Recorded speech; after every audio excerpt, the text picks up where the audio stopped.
Sokyehotu, Namo Buddhaya. Selamat pagi dan salam sejahtera untuk kita semuanya, para pemirsa dimanapun berada. Senang sekali kita bertemu kembali di ruang diskusi.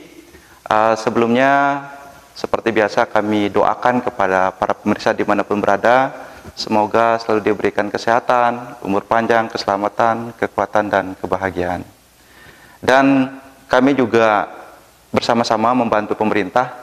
Mari para pemirsa dimanapun berada untuk kita menegakkan protokol kesehatan dengan menggunakan masker, mencuci tangan, menjaga jarak, mengurangi kerumunan, dan mengurangi mobilitas. Ya.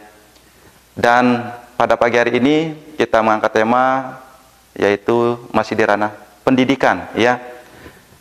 Nah, seiring bergulirnya waktu, para pemirsa semuanya dimanapun berada, ya, kita melihat anak-anak ya sampai dengan orang tua ya sekarang ini sebagian besar ya masuk ke dalam ranah dunia digital ya, dan ini tidak bisa kita pungkiri dan kita tidak bisa menolak karena perubahan kondisi ya.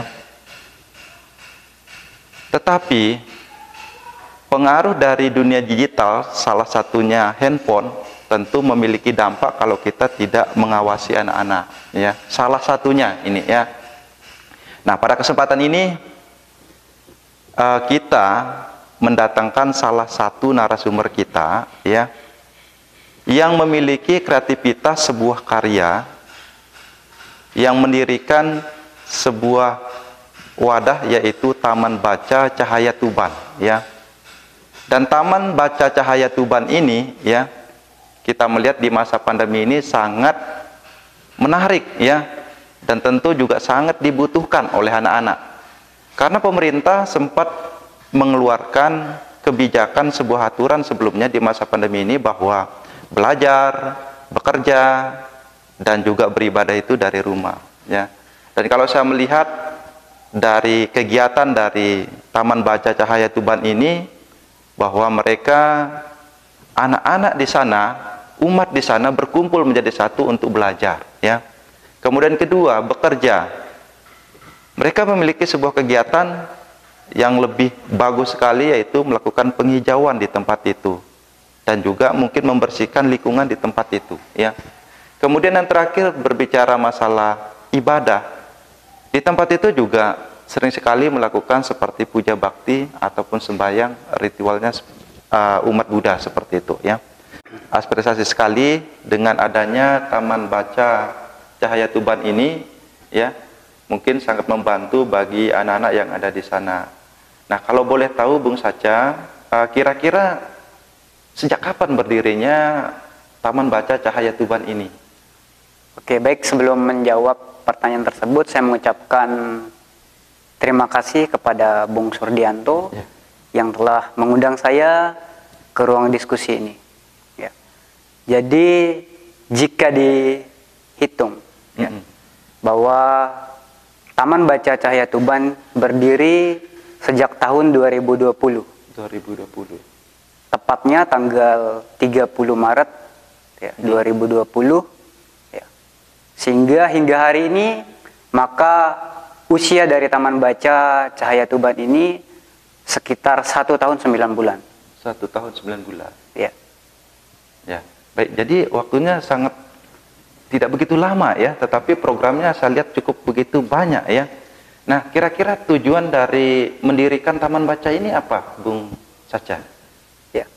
Pertama, saya melihat ya kondisi di masyarakat, terutama di Dusun Tuban ya, lebih luas lagi sebenarnya di Desa Tegalmaja. Nah, di desa kita belum memiliki layanan ya atau ruang baca ya. Karena saya berdomisili di Dusun Tuban, maka Taman Baca saya dirikan di Dusun Tuban ya. Tujuan didirikannya Taman Baca ini yang utama adalah untuk memberikan layanan baca kepada masyarakat. Layanan baca ya. Ya. Nah, agar di situ tumbuh nuansa baru. Ya. Karena masyarakat masih butuh bimbingan dari segala bidang sebenarnya. Ya. Sehingga dengan adanya taman baca ini menjadi warna baru di Dusun Tuban dan sekitarnya. Ya. Masyarakat bisa dengan mudah ya lebih dekat untuk mengakses buku-buku bacaan. Ya. Nah, selain itu tujuannya adalah sebagai bentuk kontribusi saya ya kepada lingkungan sekitar ya, kepada agama dan juga bangsa Indonesia. Ya. Luar biasa Nah, ya. kemudian Taman Baca ini didirikan karena di 2018 ya. Sempat terjadi bencana besar yaitu gempa, layanan pendidikan seperti sekolah, tempat ibadah rusak. Perpustakaan rusak. Jadi anak-anak tidak bisa belajar. Nah, salah satunya ya berangkat dari bencana itu ya. Nah, dari bencana itu berusaha untuk bangkit, mencari ide bagaimana nih untuk memberikan layanan kepada masyarakat yang bernuansa pendidikan. Nah, kemudian di 2019 ya kita terkena COVID-19 ya, COVID-19. Nah, ini juga pemerintah meliburkan anak-anak. Ya, sehingga di 2020 ya anak-anak tidak belajar tatap muka di sekolah. Mereka diharuskan untuk belajar dari rumah. Sehingga pendirian Taman Baca ini ya sangat sejalan dengan kondisi itu. Ya, dan sangat membantu tenaga pengajar, pemerintah juga. Ya. Sehingga anak-anak bisa belajar di rumah ya, karena sudah cukup banyak juga tersedia buku-buku bacaan di Taman Baca. Ya. Selain itu ya sebagai generasi muda saya ingin peduli kepada masyarakat. Karena kita tidak bisa lepas dari itu ya, bersosialisasi dengan masyarakat. Jadi bagaimanapun kita harus peduli dengan sekitar kita. Iya, baik sekali ya. Baik, sangat menarik sekali apa yang disampaikan oleh Bung Saca ya.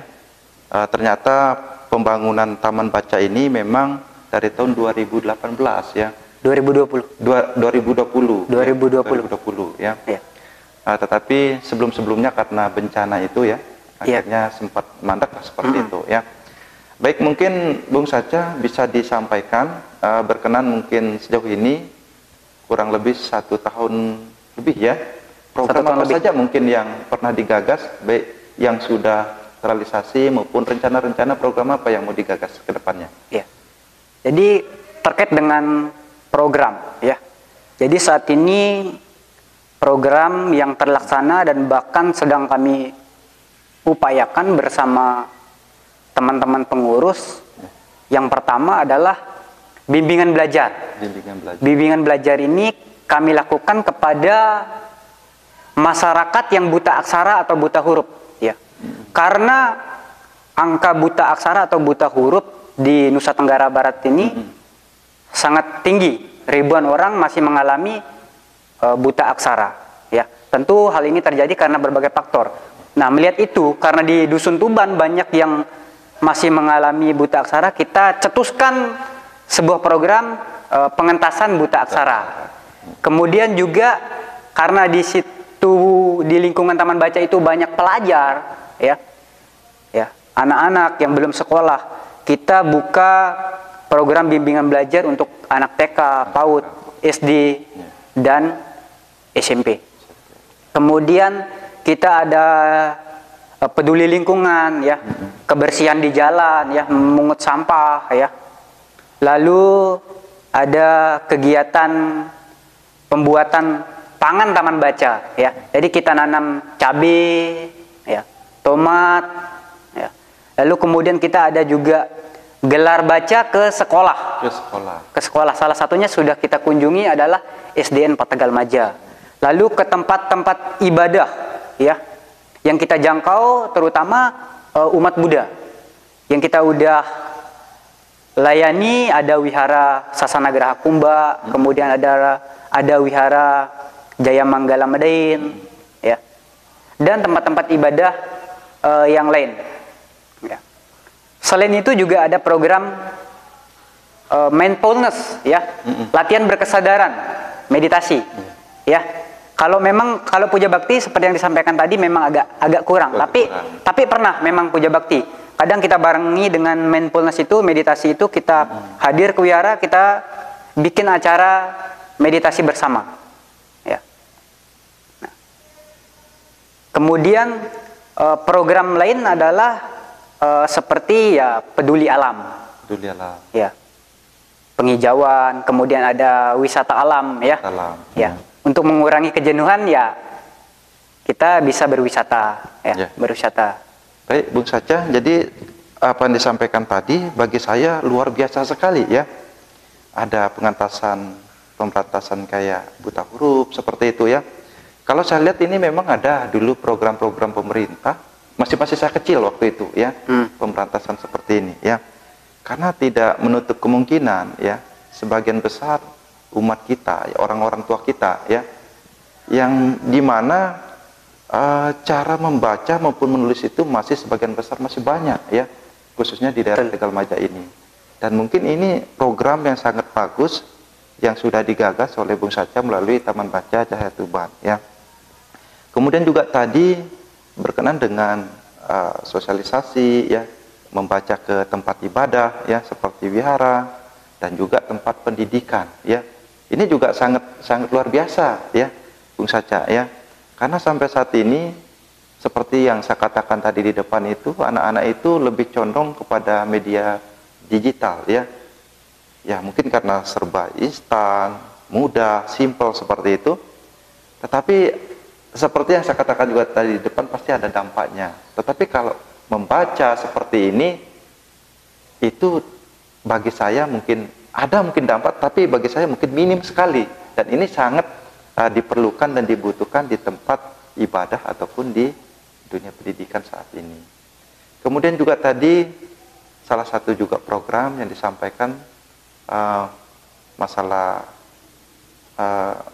Bung Sacha, ya, kaitan masalah alam, ya. Iya. Itu juga sangat menarik sekali, ya. Karena anak-anak muda sekarang ini biasanya kita di desa suka berwisata misalkan ke kota, ya, seperti itu. Sedangkan orang kota biasanya berwisata ke desa. Nah, sekarang ini di Taman Cahaya Tuban biasanya wisata sifatnya religi atau menjaga alam itu kembali ke tempat asalnya semula, seperti itu, ya, di desa. Nah, kemudian Bung Sacha, kalau program sudah disampaikan, kira-kira program ke depan seperti apa kira-kira yang belum terrealisasi? Jadi sebenarnya kalau dari program kita, ya, semua yang kita baik yang jangka pendek maupun jangka panjang sudah ada yang udah kita eksekusi, ya, tapi ada yang belum maksimal. Jadi yang ini yang ingin kita galakkan, kita nggak ingin banyak program tapi ujung-ujungnya nggak maksimal, nggak terlaksana gitu. Jadi penting kita fokuskan misalnya beberapa 10 misalnya, ya. Jadi kita upayakan setahun ini program-program itu bisa maksimal, bisa berjalan. Baik, gitu. Ya. Baik, jadi Bung Sacha, jadi programnya tinggal ditingkatkan kembali seperti itu, ya. Iya. Nah, jadi yang terakhir Bung Sacha yang ingin saya sampaikan, ya, tanyakan kepada Bung Sacha, ini Taman Baca Cahaya Tuban ini sudah memiliki gedung atau fasilitas seperti itu bagaimana? Untuk saat ini Taman Baca belum memiliki tempat khusus. Jadi masih di rumah warga. Iya, baik, ya. Jadi kemudian untuk fasilitas, ya, ada laptop, ya. Makanya ada program komputer jinjing, ya. Jadi sekarang karena anak-anak juga tadi disinggung IT, ya. Jadi kita kenalkan dengan teknologi, ya, salah satunya ya komputer jinjing itu, ya. Terlebih anak-anak SD juga sekarang ujian menggunakan laptop atau komputer, ya, menggunakan berbasis IT, ya. Jadi kita edukasi untuk belajar itu juga, ya. Kemudian ada LCD juga udah ada. Sudah ada. Ya. Buku, ya. Sudah banyak buku, ya. Gitu. Baik, jadi sampai saat ini ternyata para pemirsa dimanapun berada, Taman Baca Cahaya Tuban ini belum memiliki gedung sama sekali. Masih numpang seperti itu ya? Ya, masih menumpang. Masih numpang ya, dan juga fasilitas belum memadai ya. Kemudian terakhir nih Bung Saca ya. Jadi harapan Bung Saca kepada pihak pemerintah itu seperti apa ya? Sehingga ke depan mungkin ada perhatian terhadap Taman Baca Cahaya Tuban ini. Jadi kalau untuk pemerintah ya, saya hanya berharap bahwa pemerintah sebagai pemegang kekuasaan mendukung kegiatan-kegiatan positif seperti ini. Ya. Kemudian ketika kami mengundang, ya, pemerintah mau membersami kegiatan kami. Ya. Ketika ada kegiatan, ya, sehingga dari pihak pemerintah pun tahu bahwa ternyata, ya, pemuda atau masyarakat memiliki kegiatan positif di akar rumput.